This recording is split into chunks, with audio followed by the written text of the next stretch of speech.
রাত পোহালেই শুরু হতে যাচ্ছে সনাতন ধর্মাবলম্বীদের সবচেয়ে বড় উৎসব শারদীয় দুর্গা উৎসব। আগামীকাল রোববার সকালে অধিবাসের মধ্য দিয়ে ষষ্ঠী শুরু হবে এবং সেই ষষ্ঠী পূজার শেষ কিন্তু 5 দিন ব্যাপী চলবে এই শারদীয় দুর্গা উৎসব।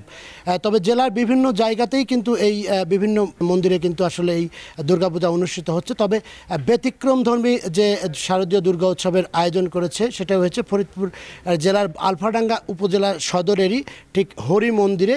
এখানে 151 খণ্ড যে পৌরাণিক যে ধর্মীয় যে কাহিনী রয়েছে সেই কাহিনী অবলম্বনে কিন্তু 151 খণ্ড বিভিন্ন প্রতিমা তৈরি করে সেখানে প্রদর্শন করা হচ্ছে এবং পূজার ব্যবস্থা করা হয়েছে। এই যে 51 পীঠের কথা বলা হয়েছে সেই 51 পীঠ কিন্তু শুধু বাংলাদেশে নয়, সারা বিশ্বের বিভিন্ন দেশেই পীঠ রয়েছে, যা কিন্তু আসলে এই সনাতন ধর্মাবলম্বীরা তারা কিন্তু দেখতে যেতে হলে তাদেরকে কিন্তু দেশের বিভিন্ন জায়গায় গিয়ে দেখতে হয়। তো সেইটাই কিন্তু এই মন্দিরে এই ব্যবস্থা করা হয়েছে যে একই সাথে দেবী দুর্গার যে 51 পীঠ সেই 51 পীঠ কিন্তু এখানে প্রদর্শন করা হচ্ছে। আমরা কথা বলেছিলাম আয়োজকদের সাথে, তারা আমাদেরকে যেটা জানিয়েছেন যে এই যে হরি মন্দিরে এটি চতুর্থবারের মতো এই দুর্গাপূজার আয়োজন করা হয়েছে এবং এর আগে 151 খণ্ড 201 খণ্ড সহ বিভিন্ন ধরনের প্রতি বছরই কিন্তু নানা ধরনের ব্যতিক্রমী আয়োজনের মধ্য দিয়ে কিন্তু এই দুর্গাপূজা তারা করে আসছেন। এবারও আমরা যে আয়োজন করেছি মনে করছি যে পার্শ্ববর্তী জেলা উপজেলা থেকে হাজার হাজার ভক্ত এখানে দর্শনার্থী আসবেন,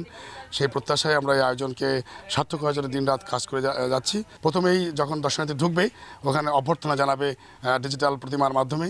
এরপরেই শিশুর কান্না, সে কান্না করবে, টাকা দিলেই কান্না থেমে যাবে। এরপরে রয়েছে আপনার ডিজিটাল রয়েছে সিংহ, রয়েছে ডিজিটাল আরতি করবে প্রতিমার, এবং রয়েছে ঢুলি, ডিজিটাল ঢুলি বাদ্য করবে, আর রয়েছে রাস।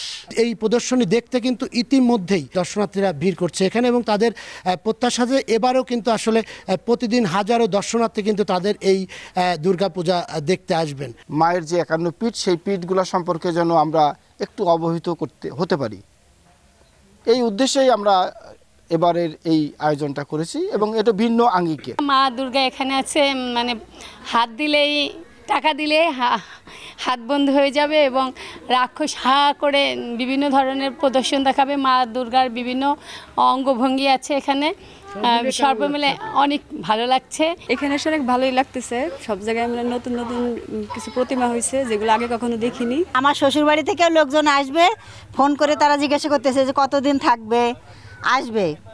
অনেক দূর দূরান্ত থেকে লোক আসে। এখানে দেবী মায়ের 51টি মূর্তি আছে, সেটা দেখতে আমরা বন্ধুদের সাথে এসেছি। আরেকটি বিষয় হচ্ছে যে এই গত 4 মাস আগে থেকে কিন্তু এই দুর্গাপূজার যে প্রতিমাগুলো সেগুলো কিন্তু এই নির্মাণ কাজ শুরু করেন ভারতীয় একজন নির্মাণ শিল্পী। সাম্প্রদায়িক সম্প্রীতির যে বাংলাদেশ বলা হয় সেটাও কিন্তু আসলে এই শারদীয় দুর্গা উৎসবের মধ্য দিয়েই কিন্তু আসলে এটি অটুট থাকবে, এমনটাই কিন্তু প্রত্যাশা করেছে এই এলাকাবাসী। এই পূজা মণ্ডপে শুধুমাত্র এই 51 পীঠই নয়, পাশাপাশি কিন্তু বিভিন্ন ধরনের আধুনিকায়ন করে ডিজিটাল মাধ্যমে কিন্তু আসলে বিভিন্ন এই প্রতিমার প্রদর্শন করা হচ্ছে এবং এখানে 51 হাত বিশিষ্ট একটি সাপ তৈরি করা হয়েছে। পূজা মণ্ডপকে ঘিরে বা এই পূজাকে ঘিরে কিন্তু আসলে আইন শৃঙ্খলা রক্ষাকারী বাহিনীর পাশাপাশি কিন্তু এখানে আনসার বিডিবি মোতায়েন করা হয়েছে। এছাড়াও কিন্তু এই পূজা যে পরিচালনা কমিটি তাদের পক্ষ থেকেও কিন্তু নিজস্ব স্বেচ্ছাসেবক বাহিনী